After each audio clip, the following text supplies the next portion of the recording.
صفاتیں جو صفات جمال ہیں، صفات جلال کی وجہ سے اللہ کی شان کبریائی ہے کہ اللہ بہت بڑے ہیں۔ اس شان کبریائی کے اظہار کے طور پر اللہ نے نماز کو بنایا۔ بندہ نماز میں اللہ کی شان کبریائی کا اظہار کرتا ہے، اللہ آپ بہت بڑے ہیں۔ اسی لیے نماز کے لیے بلانا تھا تو اذان دی، اور اذان کے شروع میں 4 مرتبہ اللہ اکبر اللہ اکبر اللہ اکبر اللہ اکبر۔ پھر اقامت کہی گئی تو اس میں پھر اللہ اکبر اللہ اکبر اللہ اکبر اللہ اکبر۔ پھر مومن نے نماز شروع کی تو تکبیر تحریمہ سے اللہ اکبر۔ پھر مختلف ارکان بدلنے تھے تو اللہ اکبر اللہ اکبر۔ گویا پوری نماز میں اللہ تعالیٰ کی شان کبریائی کے اعتراف کی تعلیم دی جاتی ہے۔ اس لیے مومن کو چاہیے کہ جب نماز کے لیے مسجد میں آئے تو دل میں اللہ تعالیٰ کی شان کبریائی کا تصور رکھے، اللہ بہت بڑے ہیں۔ اللہ فرماتے ہیں اولئک ما کان لهم ان يدخلوها الا خائفین۔ ان لوگوں کو چاہیے تھا کہ یہ میرے گھر مسجد میں داخل ہوتے اس حال میں کہ ان کے دل خوف زدہ ہوتے، یعنی اللہ کی عظمت دلوں پر ہوتی کہ ہم کس شہنشاہ کے دربار میں داخل ہوتے ہیں۔ حضرت علی رضی اللہ عنہ جب مسجد میں داخل ہوتے تھے تو چہرے کا رنگ فق ہو جاتا تھا۔ کسی نے کہا حضرت بڑے بڑے مارکوں میں آپ نہیں گھبراتے اور مسجد میں داخل ہوتے آپ کی یہ کیفیت ہوتی ہے؟ فرمایا دوست تجھے پتہ ہے میں کس شہنشاہ کے دربار میں داخل ہو رہا ہوں؟ تو ہمارے اکابر مسجد میں اکیلے داخل ہونے سے گھبراتے ہیں۔ حالات زندگی میں یہ ہے کہ مسجد کے دروازے پر پہنچ کے کھڑے ہو جاتے تھے، جب کوئی اور نمازی آ جاتا تھا تو مل کے داخل ہوتے تھے کہ دوسروں کی وجہ سے اللہ میرے اوپر عذاب نازل نہیں کرنا۔ اکیلا داخل ہوا تو پتہ نہیں کسی جلال کی نظر نہ پڑ جائے اور میرا سب کچھ برباد نہ ہو جائے، اتنا ڈرتے تھے۔ سفیان ثوری رحمۃ اللہ علیہ ایک بزرگ تھے، ان کا نام تھا سفیان۔ امام ابو حنیفہ رحمۃ اللہ سے عمر میں تھوڑے بڑے تھے مگر ہم اثر تھے، بڑے فقیہ تھے۔ ایک مرتبہ مسجد میں داخل ہونے لگے تو دایاں پاؤں مسجد میں رکھنے کی بجائے بایاں پاؤں رکھ دیا، الٹا قدم رکھ دیا۔ فرماتے ہیں کہ جیسے ہی الٹا قدم رکھا ایک آواز آئی، یا ثور اے بیل۔ جیسے ہم کسی کو کہہ دیتے نا جانور، تو ایک آواز غیر سے آئی، یا ثور اے بیل۔ وہ اس لفظ کو اتنا یاد کرتے تھے کہ انہوں نے اپنے نام کے ساتھ سفیان ثوری لگوانا شروع کر دیا کہ مجھے اللہ نے بیل کہا۔ اب آپ بتائیے اتنا چھوٹا سا ادب ترک ہونے پر اگر ادھر سے بیل کا خطاب ہوتا ہے تو ہم جو گناہ کرتے پھرتے ہیں پھر ہمیں کیا خطاب ہوتا ہوگا؟ اس لیے مسجد میں داخل ہوتے ہوئے دل میں اللہ کی عظمت ہو، اور انسان اللہ کی عظمت کی وجہ سے جھکا جا رہا ہے۔ اسی لیے نماز کے اندر رکوع کرتے ہیں، سجدہ کرتے ہیں کہ اللہ آپ بڑے ہیں، اللہ کی شان کبریائی کا اظہار ہے۔ اور نماز میں کوئی ایسا کام جو شان کبریائی کے خلاف ہو وہ منع ہے۔ مثلا ایسا نہیں ہو سکتا کہ ایک بندہ نماز پڑھ رہا ہو اور دوسرا بندہ اس کو پنکھا کر رہا ہو، فقہاء نے اس کی اجازت نہیں دی۔ یہ شاہانہ انداز نماز میں نہیں چل سکتا، نماز بندگی ہے۔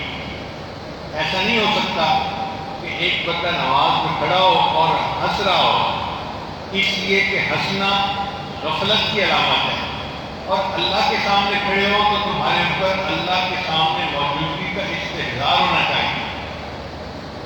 اس لیے فقہاء نے لکھا اگر نمازی کو نماز میں ہنسی آ جائے تو اس کی نماز ٹوٹ جاتی ہے، اور اگر ہنسی کی بجائے قہقہ نکل جائے، قہقہ کہتے ہیں اتنی آواز نکلنا کہ بندہ اس کو خود سن لے، تو اس کی نماز بھی ٹوٹ جاتی ہے، وضو بھی ٹوٹ جاتا ہے۔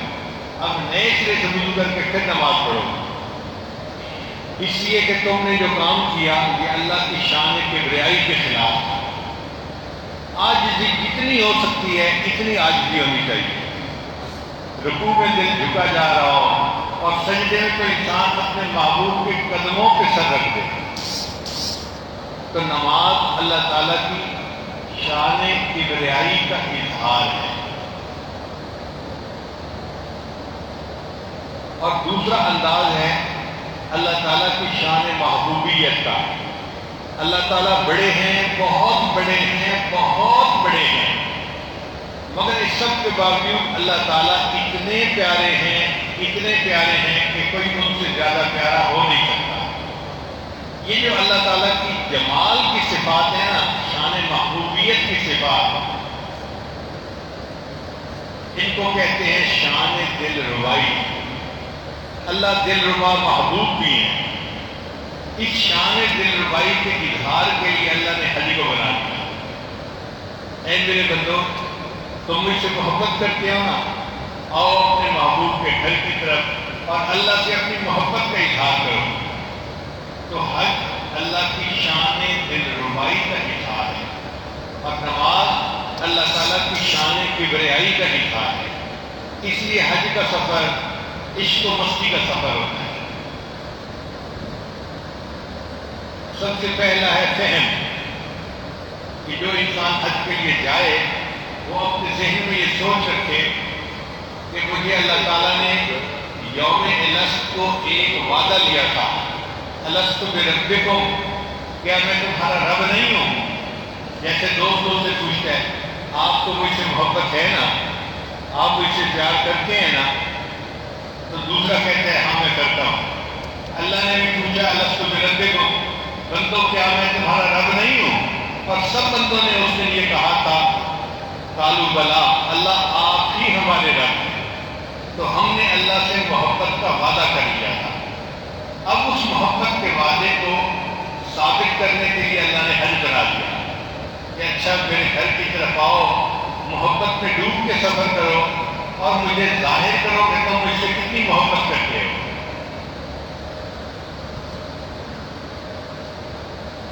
ہر عاشق کا دل چاہتا ہے کہ وہ معشوق کے گھر میں رہ جائے، بلکہ لوگ تو محبوب کے گھر کی گلیوں کا طواف کرتے ہیں. فرمایا آؤ میرے بندو تم بھی میرے گھر کا طواف کرو.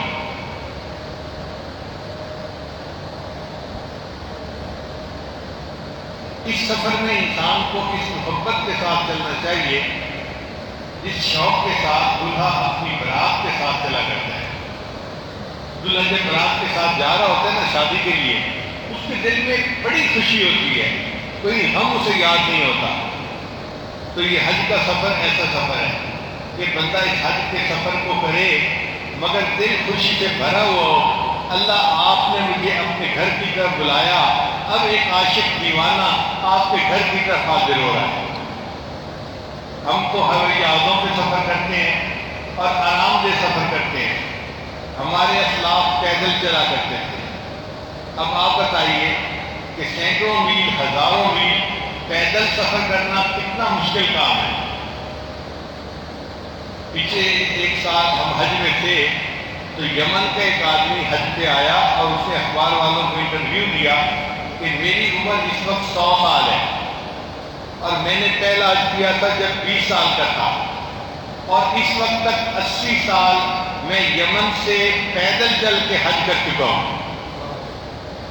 ہم سے چند قدم نہیں چلے جاتے، وہ ہر سال یمن سے پیدل چلتا تھا اور آ کر حج کیا کرتا تھا. اس نے زندگی کے 80 حج کیے. تو اللہ کے ایسے بھی عاشق گزرے.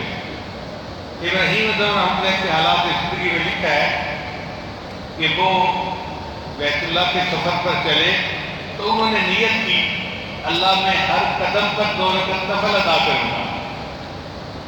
ایک قدم اٹھاتے تھے، مصلی بچھا کے 2 رکعت نفل پڑھتے تھے، پھر مصلی کو ایک قدم اور آگے کر کے پھر 2 رکعت نفل پڑھتے تھے. ہر قدم پر 2 رکعت پڑھتے پڑھتے 2.5 سال کے بعد وہ اپنے گھر سے بیت اللہ پہنچے اور پھر وہاں ایک طواف کرنے کے بعد دعا مانگی، اللہ تیرے بندے تو پیدل تیرے گھر کی طرف چل کے آتے ہیں، میں تو پلکوں کے بل چل کے تیرے گھر کی طرف آیا ہوں.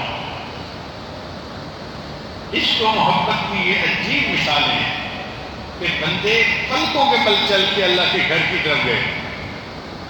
دل میں نیت یہ ہونی چاہیے، اے اللہ اگر آپ نے طلب کیا ہم تو سر کے بل چل کے آنے کو تیار ہیں.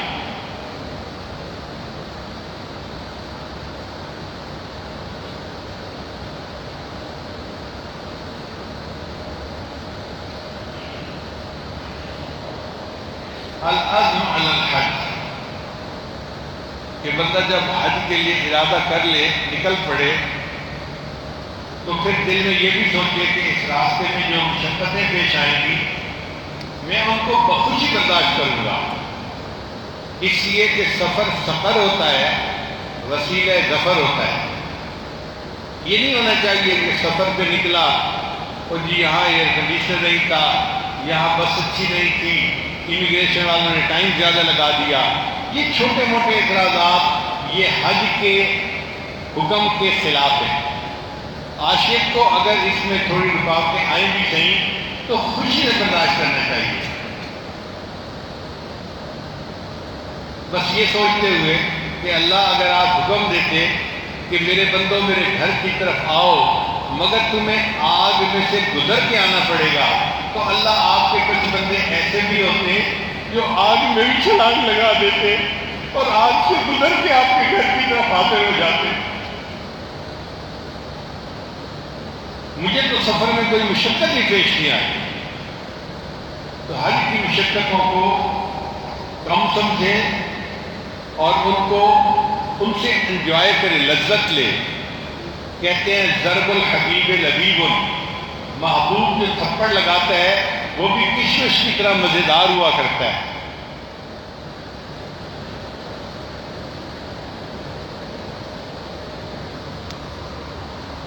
چنانچہ حج پہ نکلتے ہوئے سب سے پہلا کام جو کرنا چاہیے کہ اپنے دل کو غیر سے خالی کر لیں.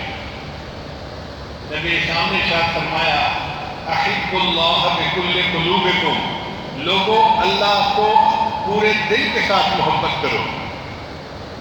یہ نہ ہو کہ دل کے اندر بت سجے ہوئے ہوں، دل کے اندر کوئی غیر ہو، بلکہ دل کو ہر ایک سے خالی کر لے. ہم نے ساری زندگی اپنے چہرے کو لوگوں کے لیے سجایا، آج حج کے لیے جانا ہے تو اپنے دل کو اللہ کے لیے سجائیں، کیونکہ اللہ چہروں کو نہیں دیکھتے، اللہ دلوں کو دیکھتے ہیں. اس لیے العزم علی الحج یہ ہے کہ انسان اپنے دل کو غیر سے فارغ کرے اور اللہ کو ہدیہ پیش کرے اپنے دل کا.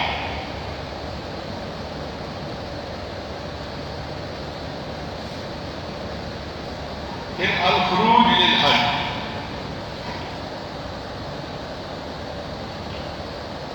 سر دشت اس کو ڈھونڈا، سر کام بھی پکارا، میں کہاں کہاں نہ پہنچا تیری دید کی طلب میں. اے اللہ میں نے پوری زندگی آپ کو تلاش کیا،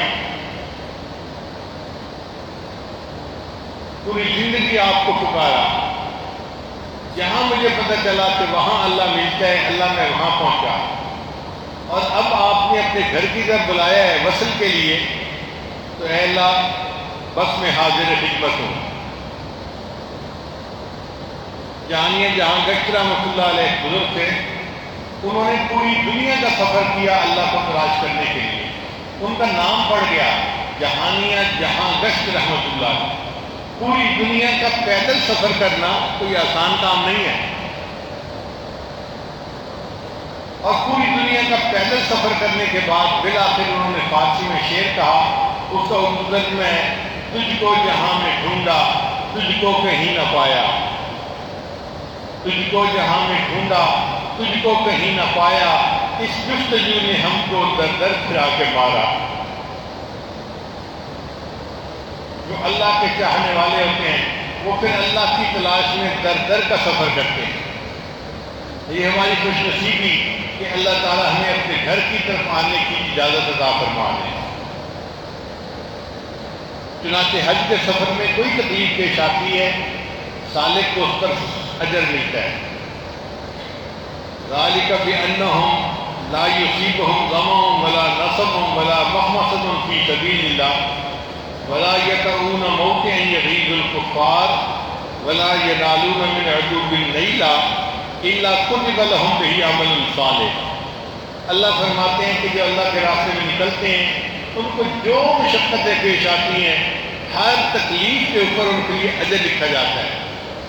اور اگر کسی خوش نصیب کو اس راستے میں موت آ جائے تو زہ نصیب وَمَن يَخْرُجْ مِن بَيْتِهِ مہاجرا إلى الله ورسوله ثم يدرك الموت فقد وقع أجره على الله. اللہ فرماتے ہیں جو میرے گھر کی طرف چل پڑا اللہ کی رضا کے لیے پھر اس کو رستے میں موت آ گئی اس کا اجر اللہ کے اوپر لازم ہو گیا. نبی اسلام نے کیا فرمایا کہ جب محرم حج کے لیے چلتا ہے اگر اس کو موت آ جائے اللہ تعالیٰ قیامت کے دن اس حال میں اس کو کھڑا فرمائیں گے کہ وہ لبیک اللہم لبیک پڑھ رہا ہوگا. قیامت کے دن اللہ کے سامنے اس حال میں کھڑے ہوگا کہ انسان لبیک اللہم لبیک پڑھ رہا ہو.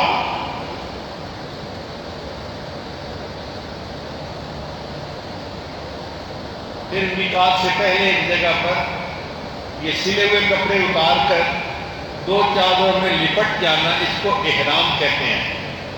یہ حرمت والا عمل ہے جو ہر بندے کو کرنا پڑتا ہے. آسائش چھوڑ دو, زبائش چھوڑ دو, نمائش چھوڑ دو, سب کچھ چھوڑ کے بس تم دو چادروں میں لپٹ جاؤ. تم اپنے علاقے کے امیر ہو, خان ہو, وزیر ہو, جو تھے دنیا میں تھے, اب میرے گھر کی طرف آیا تو سب میرے بندے ہیں, تم سب ایک ہو. لہذا امیر غریب سب کو احرام کی دو چادروں میں لپٹنا پڑتا ہے. یہی حج کا لباس ہے. احرام میں کیوں لپٹنے کا حکم دیا؟ میرے بندوں اپنی موت کو یاد کرنا اور اپنے کفن کو یاد کرنا. ایک وقت آنا ہے کہ تم دنیا سے میری طرف آؤ گے تو تمہیں کفن پہنا کے میرے پاس بھیجا جائے گا. آج تم اپنے اختیار کے ساتھ یہ کفن پہن کے میری طرف آ رہے ہو.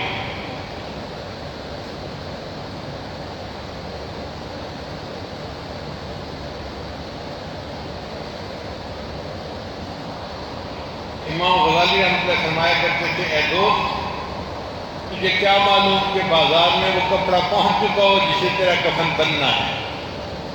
ہم نہیں جانتے مگر ہمیں نہیں معلوم کہ بازار میں وہ کپڑا آ چکا ہو جس سے ہمارا کفن بننا ہے. اور بندے کو کس حال میں موت آئے گی کوئی نہیں جانتا. موت برحق ہے لیکن کفن کے ملنے میں شک ہے. موت برحق ہے مگر کفن کے ملنے میں شک ہے. نہیں جانتے کفن بھی ملے گا کہ نہیں ملے گا. کتنے لوگ پانی میں ڈوب جاتے ہیں, لاش ہی نہیں ملتی, اور ان کی لاشیں پھر جو سمندر کے جاندار ہیں وہ کھا جاتے ہیں, تو بغیر کفن کے چلے گئے. ہمارے ساتھ کیا ہوگا ہم نہیں جانتے, اللہ ہی بہتر جانتا ہے. چنانچہ سرگوزے کے علاقے کا ایک آدمی تھا, اپنے گاؤں کا نمبردار تھا, 4 اس کے جوان العمر بیٹے تھے, اور اس کا کوئی کئی مربع کا کنو کا باغ تھا. اس کے اکاؤنٹ میں کوئی 10-12 کروڑ روپیہ موجود تھا. محل نما مکان تھا اور وہ ٹھاٹھ کی زندگی گزارتا. دشمنوں نے اس کو قتل کر کے اس کی لاش کو پانی کے اندر ڈال دیا, نہر کے اندر ڈال دیا. اب لاش کئی دن پانی میں رہی تو پھول گئی. جب پانی کی سطح پر آئی تو چہرہ اتنا پھولا ہوا تھا کہ کچھ پتہ نہیں چلتا تھا, پہچان نہیں ہوتی تھی یہ کون بندہ ہے. پولیس کو اطلاع ملی تو پولیس والوں نے قریبی بستی کے عالم کو کہا کہ جو بھی ہے مسلمان تو ہے, آپ اس کو نہلا دیں, کفنا دیں, نماز جنازہ پڑھا دیں. عالم نے کہا جی کہ میں نہلا تو دوں گا, کفن کے پیسے میرے پاس نہیں ہیں. تو لوگوں نے کہا کہ دیہات میں کوئی ایک بندہ تو کفن کے پیسے دے نہیں سکتا, مولانا مسجد میں اعلان کرو اس کے لیے. چنانچہ مسجد میں اعلان ہوا, لوگوں لاوارث ناش ہے, اس کا کفن خریدنا ہے، چندہ لاؤ۔ 1 گھنٹہ اعلان ہوتا رہا، کوئی 5 روپے لایا، کوئی 10 روپے لایا، اس طرح کر کے 1 گھنٹے کے بعد پیسے پورے ہوئے تو اس کا کفن خریدا گیا۔ پھر اس کو کفن دیا گیا اور اس کی نماز جنازہ پڑھا کے دفن کر دیا گیا۔ کچھ عرصے بعد کیس کی حقیقت کھلی تو پتہ چلا کہ یہ بندہ جو کفن جو چندے کے کفن میں دنیا سے گیا، یہ علاقے کا نمبردار تھا، 4 جوان بیٹے تھے، 12 کروڑ روپیہ اس کے اکاؤنٹ میں پڑا ہوا تھا، محل نما اس کا گھر تھا، اور اس کو نہیں پتا تھا میں جب دنیا سے جاؤں گا تو چندے کے کفن میں جاؤں گا۔ موت برحق ہے لیکن کفن کے ملنے میں شک ہے۔ تو احرام باندھنے والا یہ سوچے کہ ایک وقت آئے گا کہ مجھے کفن پہنا دیا جائے گا، اور آج میں اپنے اختیار سے خود کفن پہن کے اپنے مالک حقیقی کے سامنے پیش ہو رہا ہوں۔ پھر اس کے بعد تلبیہ پڑھنا، جب احرام باندھ لیتا ہے تو تلبیہ پڑھنا ہوتا ہے۔ تلبیہ کہتے ہیں لبیک اللہم لبیک، لبیک لا شریک لک لبیک، ان الحمد والنعمت لک والملک لا شریک لک۔ یہ تلبیہ، یہ محبت کا ترانہ ہے۔ حدیث مبارکہ میں اللہ تعالیٰ کو 3 آوازیں بہت پسند ہیں۔ ایک مجاہد جب میدان جہاد میں اللہ اکبر کا نعرہ لگاتا ہے، اس کی آواز اللہ کو بہت پسند ہے، اور دوسرا مؤذن جب اذان کے لیے اللہ اکبر کہتا ہے تو اللہ کو یہ آواز بہت پسند ہے، اور تیسرا حاجی کہ جب احرام باندھ کے لبیک اللہم لبیک پڑھتا ہے، اللہ کو اس کی آواز بھی بہت پسند آتی ہے۔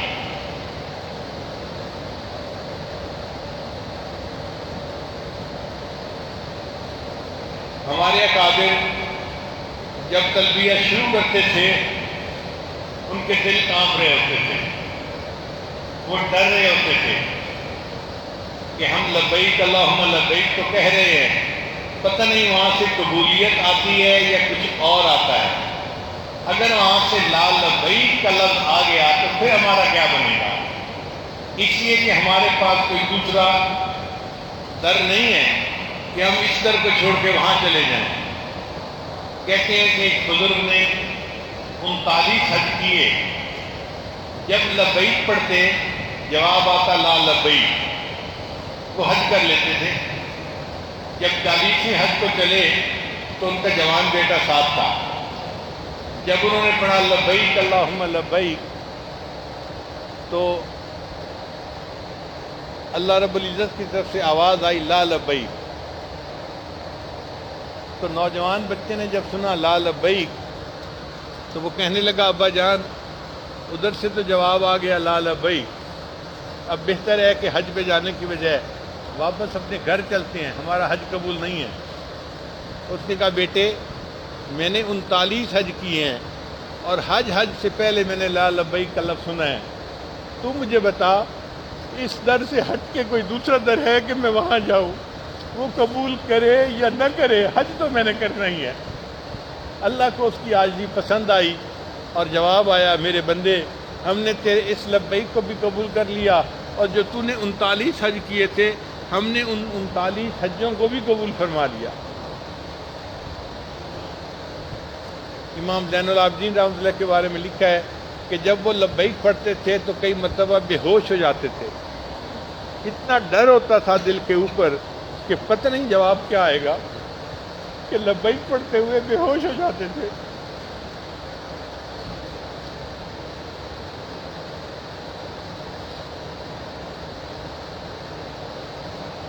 پھر الدخول فی المیقات، میقات کے اندر داخل ہونا۔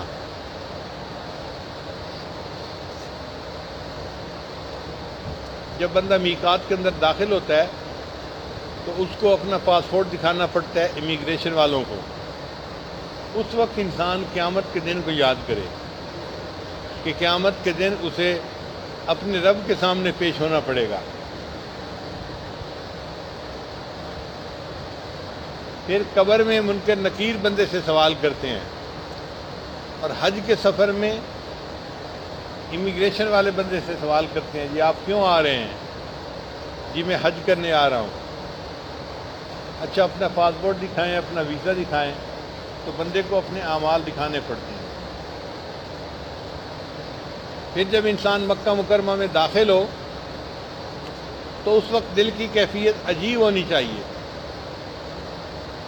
انسان دو طرح سے اپنے محبوب کو ملتا ہے. ایک دوست کی حیثیت سے تو محبوب اس کا استقبال کر رہا ہوتا ہے.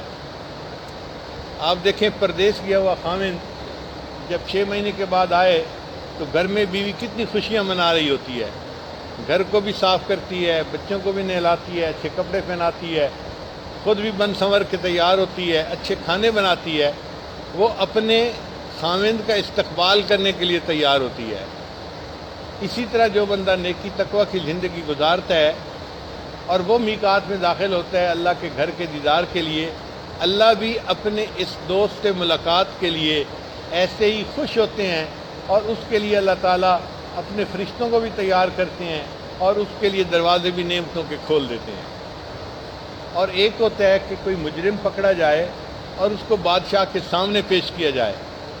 اب یہ بھی ملاقات بادشاہ سے ہے، مگر اس ملاقات میں بادشاہ کی طبیعت میں غصہ ہوتا ہے اور بادشاہ اس کو غصے کی نظر سے دیکھتا ہے اور جلاد کو کہتے ہیں کہ اس کے اتنے درے لگاؤ، اتنی اس کی ٹکا کے سزا دو.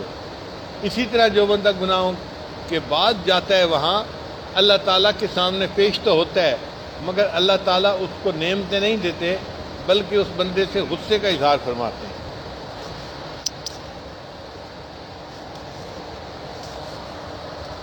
پھر مشاہدۃ البیت، اللہ کے گھر کا مشاہدہ. سالک جب اللہ کے گھر کو پہلی نظر دیکھتا ہے، حدیث پاک میں آتے ہیں اللہ تعالیٰ اس کی ہر دعا کو قبول فرماتے ہیں.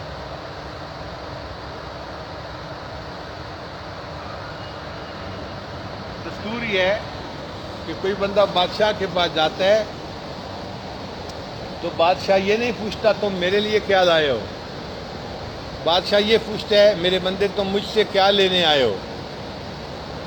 تو چونکہ بادشاہ دنیا کے محدود خزانوں کا مالک ہے تو وہ پوچھتا ہے میرے بندے تم مجھ سے کیا لینے آئے ہو.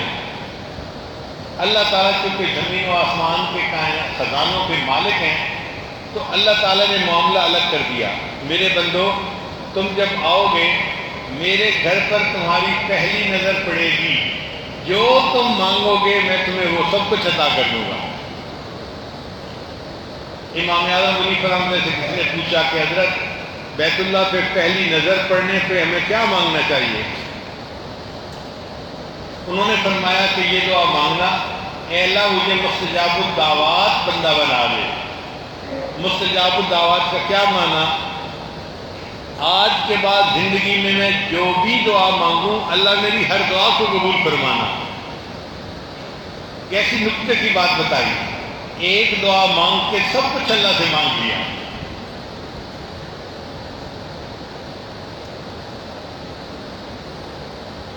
پھر انسان یہ بھی نیت کرے کہ اللہ نے مجھے اپنے گھر میں بلا تو لیا ہے، اب اللہ مجھے اپنا دیدار بھی عطا فرمائیں.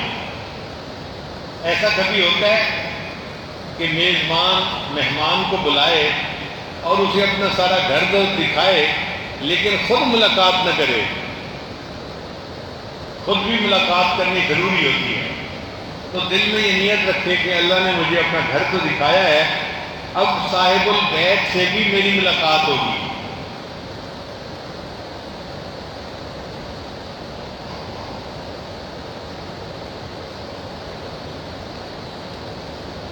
پھر الطواف البیت، گھر کا طواف کرنا. حدیث مبارکہ میں ہے کہ حجر اسود دنیا میں اللہ کا دایاں ہاتھ ہے. جو بندہ حجر اسود کو بوسہ دیتا ہے اس کو اللہ تعالیٰ کے دائیں ہاتھ کو بوسہ دینے کی سعادت نصیب ہو جاتی ہے.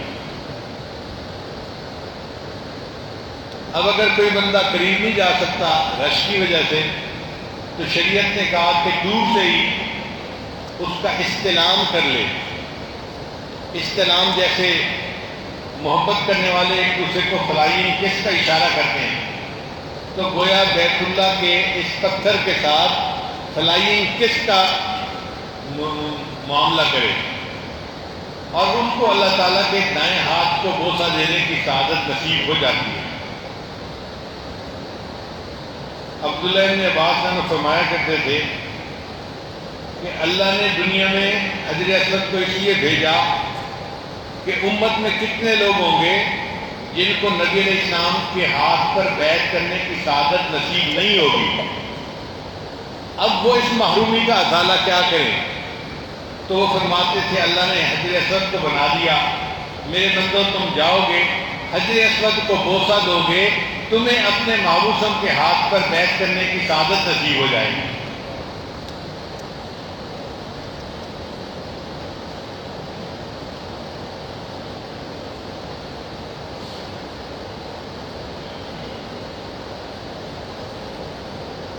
پھر بیت اللہ کے 7 چکر لگانا، اس کو طواف کہتے ہیں۔ یہ بھی محبت کا ایک عمل ہے۔ آپ دیکھیں اس دنیا میں چھوٹا بڑے کے گرد طواف کر رہا ہے، الیکٹران پروٹون کے گرد طواف کرتا ہے، پھر پروٹون نیوکلیس کے گرد طواف کرتا ہے، پھر چاند زمین کے گرد طواف کرتا ہے، زمین سورج کے گرد طواف کرتی ہے۔ ہر چھوٹا بڑے کے گرد طواف کر رہا ہے۔ تو اللہ نے بلایا، او میرے بندو تم بھی احکم الحاکمین کے گھر کا طواف کرو۔ تو یہ طواف کرنا کوئی معمولی کام نہیں ہے، یہ اللہ کے گھر کا طواف ہے۔ اطوف علی جدار دیار لیلا، میں لیلا کے گھر کا طواف کرتا ہوں۔ اقبل ذل جدار و ذل جدارا، کبھی میں اس دیوار کو بوسہ دیتا ہوں، کبھی اس دیوار کو بوسہ دیتا ہوں۔ وما حب الدیار شغفنا قلبی، اس گھر کی محبت نے میرے دل کو اپنے محبت میں مغلوب نہیں کیا۔ ولکن حب من سکن الدیار، اس نے جو اس گھر کے اندر رہتا ہے اس کی محبت نے میرے دل کو بے بس کر دیا۔ تو انسان بیت اللہ کا طواف کرے اس نیت کے ساتھ کہ اللہ تعالیٰ کی تجلیات اس گھر پر آتی ہیں، اب مجھے موقع ملا، میں بھی مجنوں بن کے لیلا کے گھر کا طواف کروں گا۔ ہم نے گرمی کے موسم میں دیکھا ہے، اگر کسی جگہ بلب جل رہا ہو تو بہت سارے پتنگے اس بلب کے گرد چکر لگانا شروع کر دیتے ہیں۔ اب آپ غور کیجئے، اگر وہ پتنگے اس روشنی کے گرد چکر لگاتے ہیں تو ہمارا بھی تو یہی حال ہے۔ ہم بھی ایک بندے ہیں جو اپنے رب کے نور کو جو برس رہا ہے بیت اللہ پر، اس کے گرد طواف کر رہے ہوتے ہیں، مگر پتنگے تو بالآخر اپنی جان ہی دے دیتے ہیں۔ کاش کہ ہم بھی ایسا طواف کرتے جس میں ہم اللہ کے نام پہ اپنی جان کو قربان کر دیتے۔ یہ طواف صرف انسان ہی نہیں کرتے، جن بھی کرتے ہیں فرشتے بھی کرتے ہیں۔ والملائکۃ حافین من حول العرش، اللہ کے فرشتے اللہ کے عرش کے گرد طواف کر رہے ہوتے ہیں، اور زمین پر اللہ کے بندے اللہ کے گھر کا طواف کر رہے ہوتے ہیں۔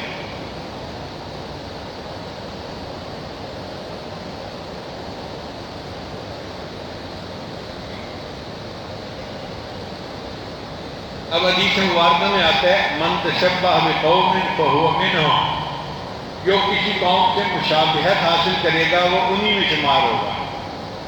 تو جو بندہ طواف کرے گا کیونکہ وہ فرشتوں کے ساتھ مشابہت حاصل کر رہا ہے، اس طواف کی برکت سے اللہ اس کو اپنے فرما برداروں کی فہرست میں شامل فرما لے۔ فرشتے اللہ کے فرما بردار ہیں، لا یعصون اللہ ما امرہم ویفعلون ما یؤمرون۔ تو چونکہ یہ مشابہت حاصل کرتا ہے، اللہ اس کا نام بھی فرما برداروں کی قطار میں شامل فرما لیتے ہیں۔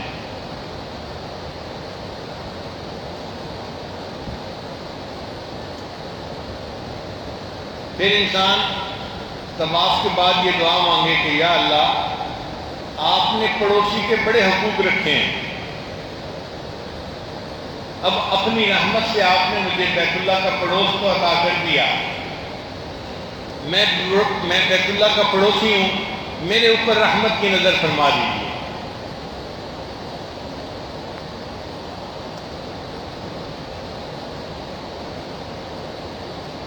کھینچتا ہے میرے قدموں کو مطاف کعبہ، پیاس قدموں کی ذرا اور بجھا لوں تو چلوں،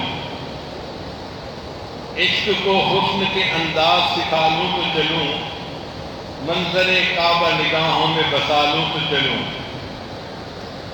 باب کعبہ سے پھر ایک بار لپٹ کر رو لوں، اور کچھ اشک ندامت کے بہا لوں تو چلوں۔ تو انسان باب کعبہ سے لپٹ کر کچھ ندامت کے اشک بہائے اور پھر بیت اللہ سے جدا ہو۔ پھر ہے التعلق باستار الکعبہ، کعبہ کا جو غلاف ہے اس کے ساتھ بندہ کیا تعلق ہے۔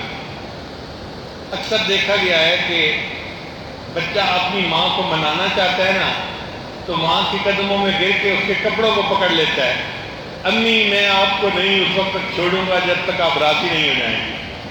اور ماں جب دیکھتی ہے کہ چھوٹا سا بندہ، چھوٹا سا بچہ اس نے میرے کرتے کو پکڑ لیا، کپڑوں کو پکڑ لیا، تو ماں اس کو اٹھا کے اپنے سینے سے لگا لیتی ہے۔ تو حج کرنے والا بھی اسی طرح بیت اللہ کے غلاف کو جا کر پکڑ لے اور اللہ سے مانگے کہ اے اللہ میرے اوپر رحمت کی نظر فرما دیجئے اور مجھے بھی اپنی رحمت میں جگہ عطا فرما دیجئے۔ حدیث مبارکہ میں ہے کہ حجر اسود اور باب کعبہ کے درمیان کی جو جگہ ہے اس کو ملتزم کہتے ہیں۔ ملتزم سے جو بندہ لپٹتا ہے وہ گویا اللہ تعالیٰ کے ساتھ بغلگیر ہوتا ہے، یعنی جیسے دوست کو سینے سے لگا کے ملتا ہے، جو ملتزم سے جا کے لپٹ گیا گویا وہ اللہ کے سینے سے جا کے لپٹ گیا۔ اب آپ بتائیے یہ کتنی بڑی نعمت ہے جو حاجی کو نصیب ہوتی ہے کہ وہ جاتا ہے اور اللہ کے سینے سے لگ کے پھر دعائیں مانگ رہا ہوتا ہے۔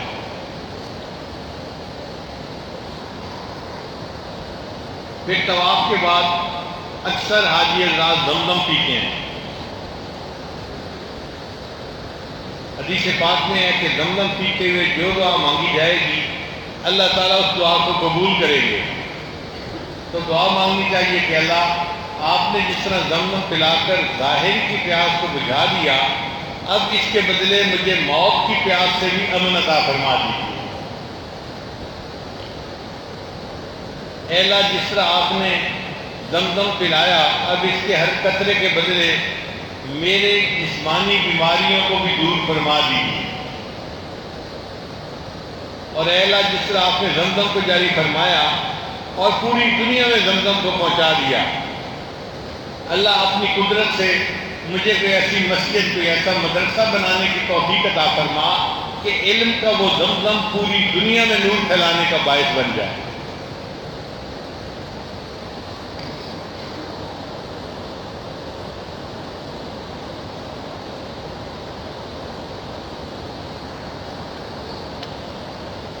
اے اللہ آپ نے دنیا میں زمزم پلا کے دل میں ٹھنڈک عطا فرما دی، اب قیامت کے دن اپنے محبوب صاحب کے ہاتھوں حوض کوثر کا جام بھی عطا فرما دیجیے۔ اور اے اللہ جنت میں کچھ لوگ ہوں گے جن کو آپ شراب طہور پلائیں گے، وَسَقَاهُمْ رَبُّهُمْ شَرَابًا طَهُورًا۔ اے میرے مالک میں اس قابل تو نہیں ہوں، لیکن جب دنیا میں آپ نے زمزم پلا دیا ہے تو اپنی رحمت سے جنت پہنچا کے آپ خود ہمیں شراب طہور عطا فرما دیں۔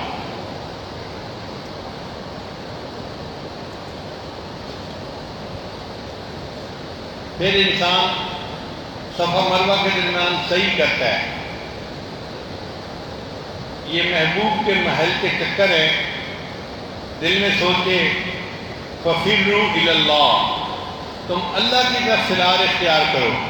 بس میں صفا سے بھاگتا ہوں مروہ کی طرف اور مروہ سے بھاگتا ہوں صفا کی طرف، اس لیے کہ میرے رب نے مجھے حکم دیا کہ تم اللہ کے شعائر کی تعظیم کرو، اور ان الصفا والمروۃ من شعائر اللہ، صفا اور مروہ شاعر اللہ میں سے ہیں، لہذا میں بھاگ بھاگ کے اپنے رب کے سامنے جا رہا ہوں۔ اے اللہ میں دنیا سے جان چھڑا کے بھاگ کے آپ کی طرف آ رہا ہوں، اللہ آپ کو قبولیت عطا فرما دیجیے۔ پھر ایک دن ایسا آتا ہے جب سب حاجیوں کو عرفہ میں بلایا جاتا ہے، مقام عرفات میں دعائیں مانگے، اجازت ہو تو آ کر میں بھی شامل ان میں ہو جاؤں، سنا ہے کل تیرے در پر ہجوم آشکاں ہوگا۔ اے محبوب، آپ کے در پہ کل ساری دنیا سے عشاق جمع ہو کر آئیں گے اور اکٹھے ہو کے دعائیں مانگیں گے۔ مجھے توفیق عطا فرمائیے کہ میں بھی ان عاشقوں میں شامل ہو جاؤں۔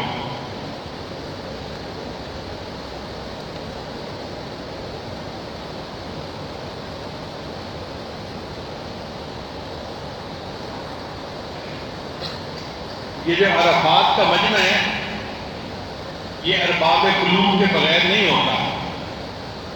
پتہ نہیں کہاں کہاں سے اللہ کے مقرب بندے حج کرنے کے لیے آئے ہوتے ہیں، لہذا عرفات کی مانگی دعائیں اللہ کے ہاں قبول ہوتی ہیں۔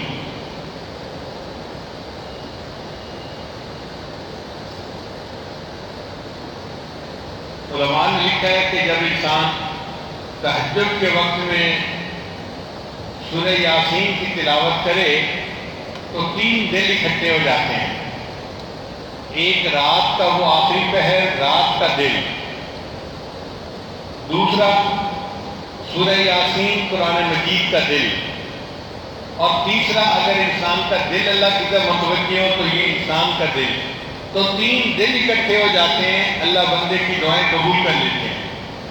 اب اگر 3 دل کے اکٹھے ہونے پر دعائیں قبول ہوتی ہیں تو حج کے مجمع میں تو ہزاروں دل اکٹھے ہوتے ہیں۔ پتہ نہیں ہزاروں اولیاء ہوتے ہیں جو عرفات کے میدان میں اللہ سے دعائیں مانگ رہے ہوتے ہیں۔ اس لیے حدیث پاک میں آتا ہے کہ جو وقوف عرفہ کرے تو وہ دل میں یہ یقین کر لے کہ اللہ نے میری دعا کو قبول کر لیا۔ حدیث مبارکہ میں آتا ہے کوئی بندہ وقوف عرفہ کرے اور پھر بیٹھ کر کہے جی میرے تو دعائیں قبول نہیں ہوئی، اللہ کو غصہ آتا ہے۔ اور واقعی سچی بات ہے، کسی شہنشاہ کے دروازے پہ فقیر جائے اور بعد میں بیٹھ کے باتیں کرے کہ مجھے اس در سے کچھ نہیں ملا، تو بادشاہ کو کتنا غصہ آئے گا۔ اگر دنیا کے بادشاہ کو غصہ آتا ہے تو یہ تو شہنشاہ حقیقی کا معاملہ ہے۔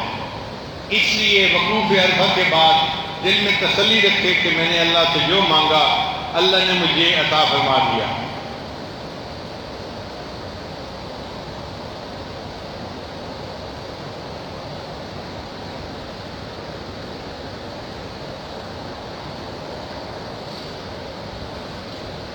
ایک حج کے بعد کسی بزرگ نے خواب دیکھا کہ 2 فرشتے آپس میں گفتگو کر رہے تھے۔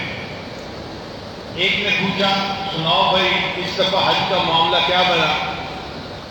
اس نے کہا کہ اللہ نے صرف 2 بندوں کا حج قبول کیا۔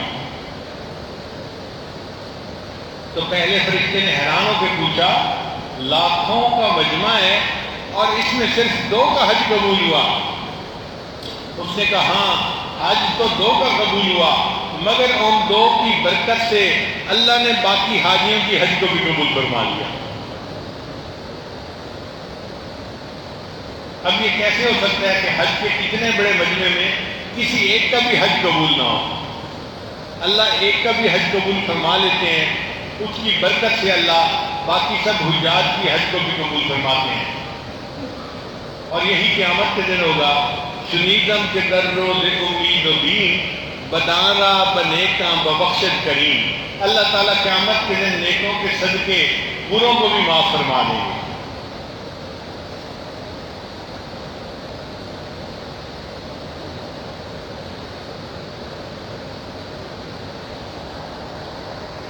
اصحاب کہف جب جا رہے تھے تو ان کے پیچھے ایک کتا ساتھ چل پڑا۔ اب وہ ڈرتے تھے یہ آواز نکالے گا، بھونکے گا اور اس کی آواز سن کے لوگوں کو پتہ چل جائے گا کہ لوگ یہاں چھپے ہوئے ہیں۔ وہ اس کو پیچھے دھکیلتے تھے اور کتا پیچھے نہیں ہٹتا تھا، ان کے ساتھ ساتھ پیچھے پیچھے چلتا جاتا تھا۔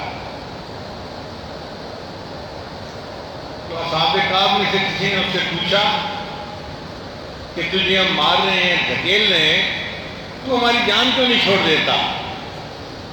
تو کتے نے آگے سے جواب دیا جس کو کسی شاعر نے یوں کہا، نہ میں بھوکاں تے نہ میں ٹوکاں تے نہ میں شور مچاواں تے نیکاں دے لڑ لگیا یارو میں بھی جنت جاواں۔ نہ میں بھونکوں گا، نہ آواز نکالوں گا، اور نہ میں شور مچاؤں گا. بس اتنی سی تمنا ہے کہ نیکوں کے ساتھ لگنے پر ہو سکتے اللہ مجھے بھی جنت عطا فرما دے. اور وہ بات ٹھیک نکلی. تفاسیر میں لکھا ہے کہ اللہ تعالیٰ چند جانوروں کو بھی جنت عطا فرمائیں گے. ان میں ایک اصحاب کہف کا کتا بھی ہوگا.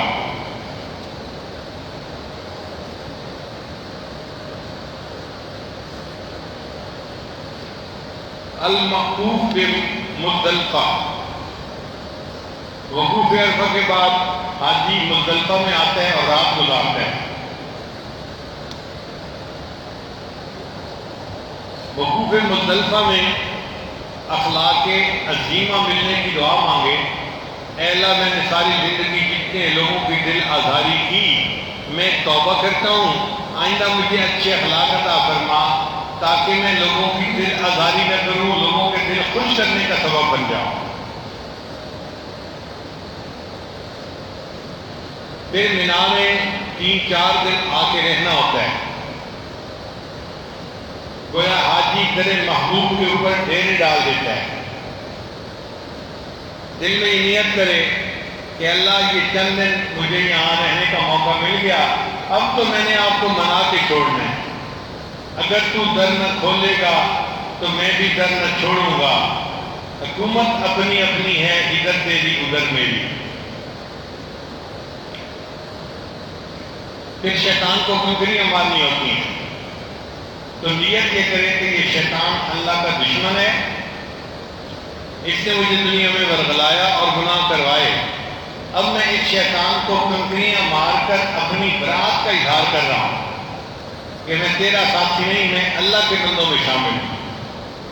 حدیث مبارکہ میں آتا ہے کہ شیطان کو کنکری مارنے پر اتنا بڑا گناہ اللہ معاف فرماتے ہیں، اگر معاف نہ ہوتا اس بندے کو یقیناً جہنم میں لے جانے کا سبب بنتا.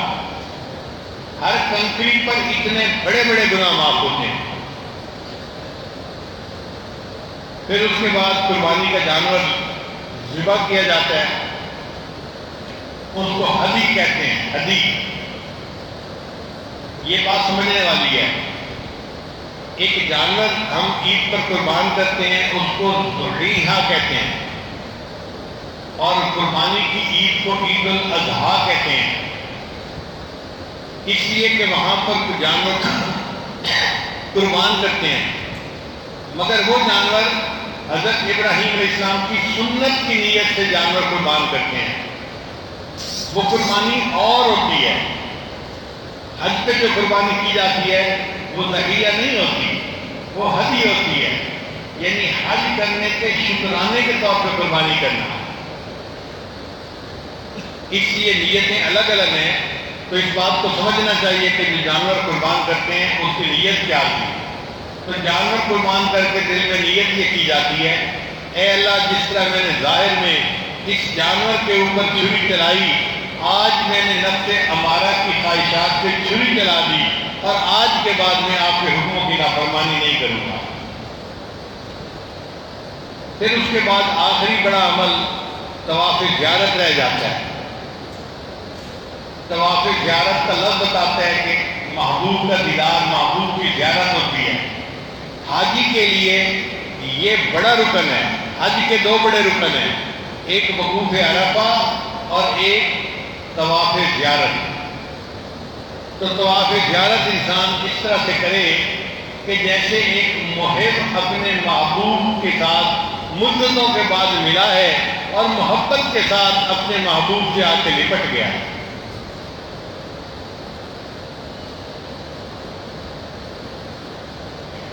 حسن بصری رحمۃ اللہ طواف کر رہے تھے. وہ فرماتے ہیں کہ میں نے ایک نوجوان لڑکی کو دیکھا، طواف کر رہی تھی مگر عربی کے اشعار پڑھ رہی تھی، جیسے کوئی کسی کی محبت میں بڑا ہی ڈوبا ہوا ہوتا ہے، اس طرح کے محبت بنے اشعار تھے. مجھے اچھا نہ لگا کہ جوان عمر لڑکی ہے اور ایسے عشقی اشعار یہ پڑھ رہی ہے. تو میں نے اس لڑکی کو کہا کہ تم اس طرح یہ اونچے اشعار کیوں پڑھ رہی ہو؟ جب میں نے اس سے یہ کہا تو وہ لکھنے لگی، حسن بصری، مجھے یہ بتاؤ تم گھر کا طواف کر رہے ہو یا گھر والے کے گرد طواف کر رہے ہو؟ حسن بصری ہم فرماتے ہیں کہ وَلْيَطَّوَّفُوا بِالْبَيْتِ الْعَتِيقِ، قرآن مجید کا حکم ہے۔ میں نے کہا بھائی میں تو اس گھر کا طواف کر رہا ہوں۔ تو وہ لڑکی مسکرائی اور کہنے لگی ہاں جن کے دل پتھر ہوتے ہیں وہ پتھر کے گھر کا طواف کرتے ہیں، اور جن کے دل زندہ ہوتے ہیں وہ تو اپنے رب کی تجلیات کے یہ طواف کر رہے ہوتے ہیں۔ اب نتیجہ یہ نکلا کہ طواف زیارت کرتے ہوئے بندہ اپنے قالب سے بیت اللہ کا طواف کرے اور اپنے قلب سے اللہ کی تجلیات کا طواف کرے۔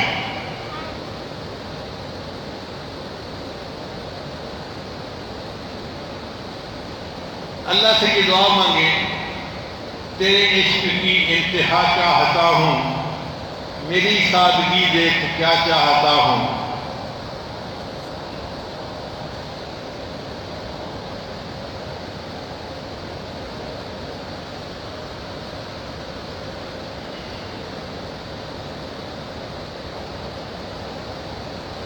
اللہ تعالیٰ ہمیں بھی اپنے گھر کے گرد محبت میں ڈوب کر طواف کرنے کی توفیق عطا فرمائے، اور اللہ ہمیں وہاں سے جھولیاں بھر کر واپس لوٹائے۔ جو لوگ جا رہے ہیں وہ مبارکباد کے قابل ہیں، جو اس سال نہیں جا پا رہے وہ دل میں نیت اور ارادہ کر لیں اور اللہ سے دعائیں مانگیں۔ انشاءاللہ یار سلامت صحبت باقی، اللہ اس دفعہ نہیں تو آئندہ سال پھر توفیق عطا فرمائیں گے، اور ہم بھی اپنی زندگی میں اللہ کے گھر کو دیکھیں گے۔ ہمارے حضرت صاحب کا فرماتے تھے ایک دیہاتی کو میں نے دیکھا، وہ بیت اللہ کو دیکھ کے اشارے کر رہا تھا، تو قریب ہو کے میں نے سنا تو کہہ رہا تھا اللہ تیڑا گھر زمین کے ہوئے میں نہ ہوا، تیڑا گھر آسمانت کے ہوئے میں اس سے بھی جاواں۔ اے اللہ تیرا گھر زمین پہ ہو اور میں نہ ہوں، تیرا گھر تو اگر آسمانوں پہ ہوتا تو میں وہاں بھی آ جاتا۔ تو محبوب کے گھر کی دل میں ایسی تمنا ہو اور انسان اللہ سے مانگے، انشاءاللہ اللہ تعالیٰ اس تمنا کو قبول کریں گے، اور ہمیں بھی اپنی زندگی میں اللہ تعالیٰ اپنے گھر کا دیدار عطا فرمائیں گے۔